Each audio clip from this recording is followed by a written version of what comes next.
मैं खुद एक बहुत बड़े चैनल में थी। तो मरने देने का तो बहुत बड़ा प्रयास है, इसके बैकग्राउंड बहुत बड़ा षड्यंत्र है। ये एक नेचुरल रिएक्शन होती है, एक नेचुरल रिएक्शन है कि आपकी माँ को कोई गाली दे। कानून का कितनी बड़ी अनदेखी है कि वो एनजीओ दिल्ली पुलिस के पैनल में नहीं है और वो सरकारी तौर पे उस विक्टिम का काउंसलिंग करती है।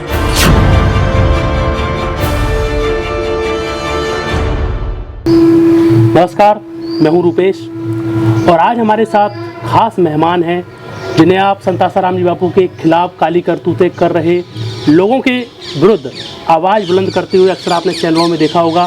संत आसाराम जी बापू के प्रवक्ता नीलम दुबे जी, आपका हार्दिक स्वागत है। थैंक यू, धन्यवाद। अक्सर आपको एक शिकायत रहती है कि आपकी जब डिबेट चलती है तो उसमें आपको अक्सर बोलने नहीं दिया जाता है, कहीं ना कहीं आपको शॉर्ट कुछ समय दिया जाता है जिसमें आप अपनी बात पूरी नहीं कर पाती हैं। क्या लगता है आपको? देखिए, ये आपने जो सवाल पूछा है इसी में जवाब छुपाया है। जब मैं आपके खिलाफ साजिश करूंगी और मैं जज के सामने जाऊंगी या जिसको भी हम जज बनाएंगे तो वहाँ मैं कोशिश ये करूंगी कि आप बोल ही ना पाएँ। मैं कोशिश ये करूंगी कि जो साजिश को मैं साफ सुथरा करके और सच बना के पेश करना चाहती हूँ, मैं उसी सेंटेंस को उस कई तरीकों से बोलूँगी। ये एक ह्यूमन साइकोलॉजी है। तो क्योंकि मुझे नहीं बोलने दिया जाता तो उसे आम पब्लिक को समझ में आ जाता है कि ये साजिश बहुत गहरी है और ये एक तरफ से नहीं है, चारों तरफ से है।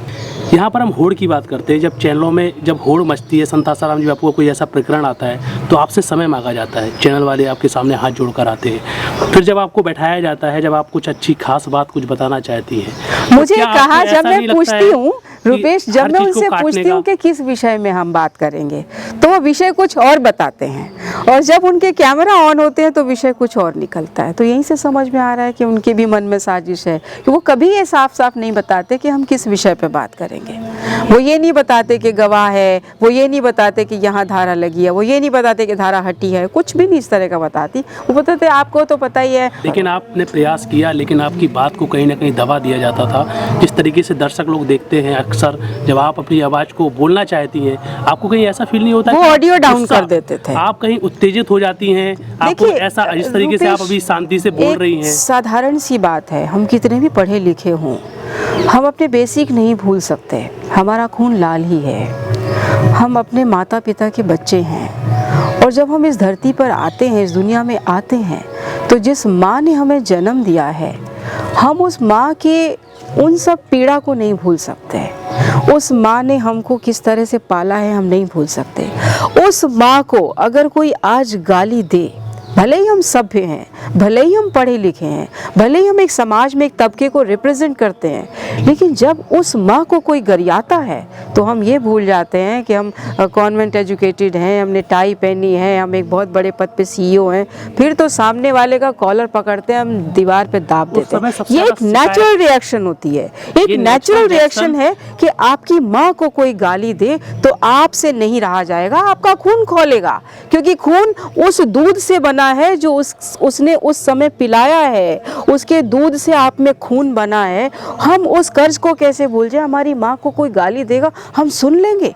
गुरु का स्थान उस माँ से ऊपर होता है। हमारे गुरु को कोई गाली दे हम सुन लेंगे। उस फोकस की हम बात करते हैं जिस फोकस में आपका एक पद होता है, 4 लोग आपके सामने खड़े होते हैं, होड़ मचती है। क्या आपको उस समय क्या फील होता है इस कारण से आप उत्तेजित हो जाते हैं? क्या आपको अपनी आवाज़? मुझे तकलीफ होती है, मुझे पता होता है कि पता उनको भी है कि वो उस झूठ को सच बना रहे हैं, पता मुझे भी है कि एक झूठ को सच बनाया जा रहा है। जब वो भी जानते हैं, मैं भी जानती हूँ, तो ठीक है, उनको मजबूरी है, वो खरीदे गए हैं या खरीद फरोख्त उनकी हुई है, जो भी उनकी मजबूरी रही होगी, तो उस मजबूरी का ख्याल रख के कम से कम सच को ना मरने दें वो। तो मुझे लगता है कि ये कम से कम उस विधाता ने ही इन्हें बनाया है, कम से कम वो विधाता ही सोचे कि कर क्या रहे हैं। सच को मरने देने का तो बहुत बड़ा प्रयास है, इसके बैकग्राउंड बहुत बड़ा षड्यंत्र है। यहाँ पर एक अहम सवाल, आज भी भारत के सीनियर पत्रकारों में आपका एक अहम स्थान आता है। कई पत्रकार जो आज पदों में हैं वो आपसे प्रशिक्षण लेकर नीचे लेवल से आप वहाँ पर पहुँचे हुए हैं। आप भारत के पत्रकारों को आज क्या संदेश देना चाहेंगे? पत्रकारिता बची कहाँ है? कौन पत्रकार है आज की डेट में? एक नाम गिना दो। सब मजबूर हैं। मैं खुद एक बहुत बड़े चैनल में थी, तो हालात ऐसे थे कि चैनल बंद होने की कगार पे था, और हम लोग बहुत ही, हम जिसमें गलत देखते थे वो गलत बोलते थे, वो गलत दिखाते थे। तो हमें ऐड कौन देगा? जो ऐड देने वाले हैं उन्हीं का पर्दाफाश हम करेंगे तो वो हमें ऐड देंगे, और जब हमें ऐड नहीं देंगे तो चैनल तो बंद होगा ही। जब चैनल बंद होने को आया तो हमारे मालिक ने कह दिया कि अब नीलम जी अपने ग्रुप को आप मना कर दीजिए, बोल दीजिए नौकरी ढूंढ ले। हमने कहा यार ऐसे कैसे हो सकता है, 200-250 लोगों के रोज़गार की बात है। फिर वहाँ हमने कॉम्प्रोमाइज़ किया, हमने कुछ ग्रुप्स के साथ दोस्ती की और हमने उनको कहा कि आप जिन्हें खबर बोलते हैं हम उन्हीं को चलाएंगे। फिर हमने वही किया, और आज मैं जानती हूँ क्योंकि मैं उस मैदान से हूँ। हमाम में सब नंगे हैं, सबको पता है हमारी पूंछ कहाँ दबी है, सबको पता है जो रोटी दे रहा है उसको गाली नहीं दे सकते। लेकिन इस समय इन हालातों में पत्रकारों को आप क्या संदेश देना चाहेंगे? आखिर उसमें भी तो कुछ लोग अच्छे हैं जो चाहते हैं श्वास लेना सच्चाई की। उन्हें भी पता है कि सच क्या है, उन्हें भी पता है कि उनकी जिम्मेदारी क्या है, उन्हें भी पता है कि वो मजबूर कहाँ हैं। तो हम संदेश भी क्या दें? संदेश तो पहले से ही जानते हैं, सब कुछ उन्हें पता है। उन्हें पता है आज हिंदू धर्म और हिंदू संस्कृति के खिलाफ बहुत ही बड़ी साजिश है। एक अहम चैप्टर देखते हैं, संत आसाराम जी बापू आश्रम से आप प्रवक्ता हैं। 3 चरण संत आसाराम जी बापू के ऊपर जो FIR लॉन्च की गई, 0 FIR दिल्ली में लॉन्च हुई NGO के माध्यम से, कल्पना NGO के माध्यम से, उसको आगे बढ़ाया गया। दूसरा कि सबसे बड़ी बात उस पर भी कार्रवाई नहीं हो रही है। सबसे बड़ी बात, जो NGO FIR करवाती है, जो NGO इस बात को आगे बढ़ाती है, जो NGO लड़ती है, जो NGO उस लड़की का विक्टिम, जिसको आप लोग बोल रहे हैं विक्टिम, मेरे हिसाब से तो विक्टिम है ही नहीं, उस लड़की को जो NGO ब्रेन वॉश कहती है या समझाती है या काउंसलिंग करती है, दिल्ली पुलिस के पैनल में वो NGO है ही नहीं। कानून का कितनी बड़ी अनदेखी है कि वो NGO दिल्ली पुलिस के पैनल में नहीं है और वो सरकारी तौर पे उस विक्टिम का काउंसलिंग करती है, और सारा मीडिया चुप है। हर आदमी जानता है कि यह गलत है, कानून का सरेआम कत्ल है ये। आपको ऐसा ही लगता कोई बोलने वाला नहीं है। बात को छिपाया जा रहा है कि 0 FIR को ढकेल कर बल दिया गया, फिर जोधपुर लाया गया, जोधपुर में 3-4 धाराएं बनाई गई और फिर संत आसाराम जी बापू को 3 साल से अंदर रखा है। अच्छा, क्या इस देश में बेल लेने का भी अधिकार नहीं? सबसे बड़ी बात देखो, जब मैं उस समय एक बड़े चैनल में पत्रकार थी तो हमारे तो बहुत से लोगों से संपर्क थे। तो एक ऐसी एजेंसी है जो कई बड़े बड़े इंडस्ट्रियलिस्ट के लिए, बड़े बड़े नेताओं के लिए PR वर्क करती है, उनकी ऐड बनाना, उनकी खबरें चलवाना। मैंने उस एजेंसी से बात की, मैंने कहा इसमें तुम क्या कर सकते हो, प्रोफेशनली बात कर रही हूँ। तो बोला कि नीलम जी 13 करोड़ रुपए लेंगे और आपकी सारी खबरें जितनी भी नेगेटिव चल रही हैं वॉश हो जाएंगी, उसने बोला। और मुझे डीलिंग्स ठीक लगी, मुझे कहा 13 करोड़ कोई ज़्यादा नहीं है, और यह आदमी चार्ज ले रहा है, अपनी कीमत ले रहा है, अपना स्टाफ लगाएगा, अपना सेटअप लगाएगा, अपनी खबरें बनाएगा, चैनलों में खरीद फरोख्त करेगा, चैनलों में चलाएगा, और वो एक प्रोफेशनल तरीके से चलाएगा। नेताओं की भी चलती हैं, ऐड वैड चलती हैं, बिजनेस वाले लोग भी जो कुछ लॉन्च करते हैं तो उनका एक प्रेस कॉन्फ्रेंस होता है, उनकी खबरें चलती हैं, तरीका होता है, एक प्रोफेशनल तरीका होता है। तो मैंने कहा अगर उस तरीके से जा रहा है तो गलत भी क्या है, सच को कम से कम सामने लाएगा। मेरे पास तो पैसे थे नहीं, मैंने कोशिश की कि बापू से मुलाकात हो जाए, बात हो जाए। मैंने बात भी की तो बापू ने पूरा समझा मुझसे कि क्या होता है, क्या सिस्टम है, कैसे होता है। मैंने कहा ऐसे ऐसे करेगा, ऐसे करेगा, ऐसे करेगा, ऐसे करेगा और सच सामने आएगा। तो बापू बोले कि उससे उसको क्या फ़ायदा और हमें क्या फ़ायदा है। मैंने कहा हमें तो ये है कि हम सच नहीं बोल पा रहे हैं, कोई सुन नहीं रहा है, कम से कम वो अपने तरीके से बोलेगा, लोगों को तक जाएगा। खबरें तो आज भी लोगों को जा ही रही है, जो नहीं जानी चाहिए वो जा रही हैं, तब जो जानी चाहिए वो जाएगी। तो मैंने कहा 13 करोड़ कोई ज़्यादा नहीं है, आप परमिशन दे दीजिए, आपसे पैसे तो मांग नहीं रहे, बहुत से साधक हैं, दे देंगे। तो बोले ऐसा कर, उसको बोल कि तू और नेगेटिव चला और उससे पैसे ले ले तू और गरीबों में बांट दे, तेरी सेवा हो जाएगी। मतलब बापू ऐसी हालात में भी नहीं घबराए। यहाँ पर अगर हम इन हालातों की बात करें तो कई प्रसंग ऐसे सामने आते हैं कि लोग बोला करते हैं आज भ्रष्टाचार वाली राजनीति चल रही है इस देश में। संत आसाराम जी बापू के पास 450 आश्रम हैं। अगर गिनती के 5 आश्रमों को बेच दिया जाए तो जो उससे कीमत होती है, अगर वो कीमत इनके भ्रष्टाचारियों के मुँह में फेंकी जाए, एक हम कानून के दायरे से हटकर एक पर्सनल बात कर रहे हैं, तो क्या आपको ऐसा ही लग रहा है कि उससे भी बड़ा प्रभाव पड़ सकता है? जिस तरीके से सलमान खान की पॉलिसी के तहत भी कई ऐसे बयान आए थे सामने, बापू एक संत ऐसा क्यों करते हैं? बापू एक ब्रह्मज्ञानी संत है। एक आम आदमी और ब्रह्मज्ञानी में बहुत बड़ा डिफरेंस होता है। पूरे ब्रह्मांड की जानकारी जिसको होती है, पूरे ब्रह्मांड का ज्ञान जिनको होता है, वही ब्रह्मज्ञानी होता है। उस ब्रह्मांड में एक छोटा सा प्लेनेट है अर्थ, पृथ्वी, और उस पृथ्वी के हम छोटे छोटे एनिमल्स हैं, एलिमेंट्स हैं। तो हम जो कर रहे हैं ब्रह्मज्ञानी वो नहीं करेगा, क्योंकि उसका जो ज्ञान है और हमारा जो ज्ञान है कोई लेवल ही नहीं है।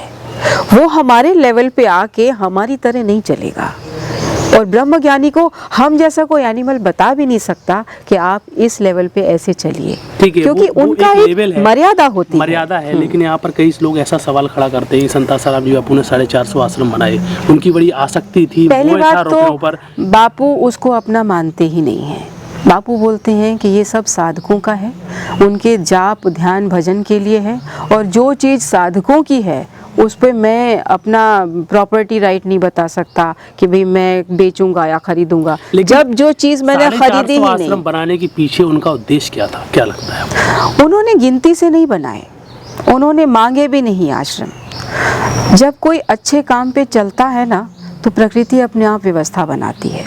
अगर रुपेश आप यहाँ बैठ जाओ ध्यान भजन करने, तो खुद ब्रह्मा आकर के आपको कालीन देंगे, कारपेट देंगे, बारिश होगी तो आपको छतरी देंगे। खुद होता, खुद प्रकृति, आप प्रकृति की गोद में हो और आप विधाता के साथ हो, तो फिर विधाता आपसे दूर नहीं है, वो खुद व्यवस्था बनाते हैं। मैं आपका सवाल समझ रही हूँ, आप पब्लिक के हिसाब से पूछ रहे हो कि प्रॉपर्टी क्यों बनाई, आश्रम क्यों बनाया। बापू ने बनाया ही नहीं।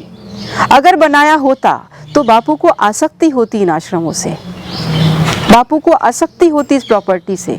इन आश्रमों में क्या हो रहा है, दीवार पेंट हो रही है नहीं हो रही है, पत्थर टूटा है तो उसको लगा है नहीं है, बापू को खबर होती।